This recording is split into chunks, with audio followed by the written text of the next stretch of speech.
painting a picture of Diddy. Witnesses for the prosecution telling the jury that Sean Diddy Combs did everything from forcing them into drug-fueled sex marathons to paying them hush money to keep quiet. Another week of bombshell testimony in Diddy's sex trafficking trial, but eventually the defense will get its turn.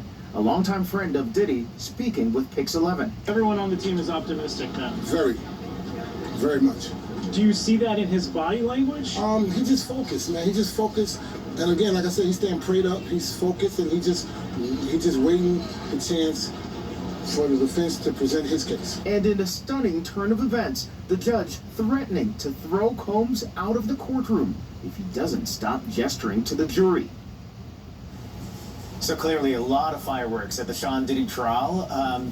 Today, from the judge threatening to kick Diddy out of the courtroom to that loud argument just steps away from the witness stand. And then you had the explosive testimony. Time for our weekly deep dive into this trial. This time we're joined by New York attorney Johara Ascona. Welcome back to the show. Thank you so much for having me. Nice being back. Let's jump right in. Was there any testimony this week so far, because I know it was still going, that kind of stood out for you, Tim? I think all of it is extremely compelling. Let's start with Jane's testimony. I think it was strong. I think that it's assisting the prosecution establish those predicate acts. Stood out for you, Tim? I think all of it is extremely compelling. Let's start with Jane's testimony.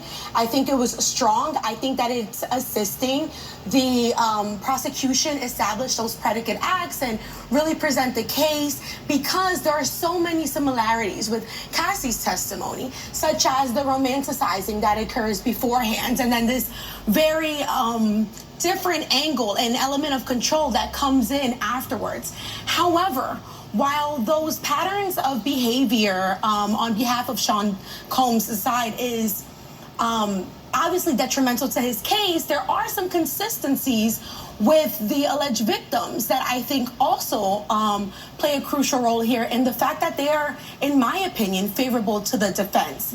For example, there is a lot of emphasis on the fact that they feel like they can't leave because he pays their rent, and because of the lifestyle and the perks and the stability that comes from, or the financial stability, let's be very specific, and the financial gain that comes from these relationships, where I'm not sure that a New York jury is not going to say, hey, I understand the benefits of that lifestyle, but there was still autonomy that could have been exercised on your behalf. So it would appear to me, as a layman reading the transcripts, that they're doing a very good job right now of proving a sex trafficking case. Like that's at the minimum. I would agree.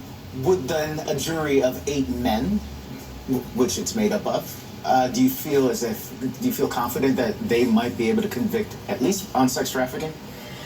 I think there's a possibility, because while, again, engaging in these unconventional sexual activities are not criminal, I'm not sure that they're going to be activities that the jury can identify with. That even a man who is perhaps promiscuous or experiences fluidity sexually is going to say, I can still understand and identify with some of the things that happen, because some of these things have been extreme, disgusting, degrading, emotional, and I'm not sure that people are going to be able to justify his actions. You mentioned there being somewhat of a similarity in the women that Combs has been involved with, some of the witnesses, as far as the lifestyle he provided and them staying with him. Do you think at a point the prosecution needs to switch up the witnesses so people aren't kind of desensitized to hearing the same thing kind of like over and over? Well, I think that they have, because I think we've seen the entertainment workers or the sex workers come in and give their own testimony about how he's violently beat Cassie in front of them and orchestrated certain events. I think we've had several assistants give their own testimony about being kidnapped and held in interrogation essentially for 5 days because of missing jewelry, or some of the incidents that involved Kid Cudi and some of the things that were said surrounding an incident with 50 Cent. I think that there has been different individuals that engage with Sean Combs in different capacities, but all create this monster and speak about this individual that was violent and extreme, but at the same time, they all have this commonality where there is some sort of, I stayed here because I wanted to, even if I was scared or even if there was still some sort of decisive decision that I made to stay. I'm curious on your take on this because as a entertainment and criminal attorney, you're in the courts all the time. You were just in court before coming here.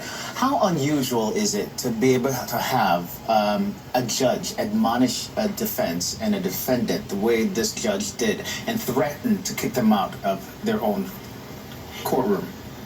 The judges are probably going to hate me. It's just I'm not scared of judges. So, to me, it's not unusual. And also, every judge is very different in the control and the control and the atmosphere that they like to create in their courtroom.